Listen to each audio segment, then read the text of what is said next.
après avoir sorti une personne d'une avalanche, on va traiter en premier ce qui peut tuer, c'est le saignement. Donc on a de la chance, on évolue dans un milieu où il y a de la neige et on va vite s'en rendre compte. Si jamais il y a un saignement que l'on voit ou que l'on détecte par palpation, on va vouloir y mettre en face du matériel.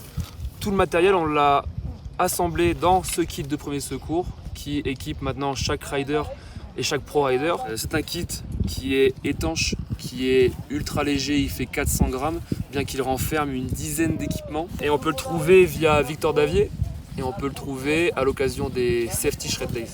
On a réussi à mettre dans ce kit tous les dispositifs pour réagir à une hémorragie, à une fracture ouverte, à une entorse, à une hypothermie et aussi bien sûr à tous les petits bobos que l'on peut rencontrer dans sa pratique. Un marqueur ici pour venir cocher la fiche réflexe qui est directement imprimée sur le kit parce que lors d'une situation on intervient sur un copain, sur une amie, on n'est pas à 100% de nos capacités.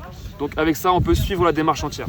Ensuite il va y avoir les voies respiratoires, s'assurer que la personne elle respire. Si c'est oui, je me focus sur l'hypothermie et l'attente des secours. Bien entendu, pendant ce temps-là, moi j'aurais checké sa conscience, c'est-à-dire lui parler.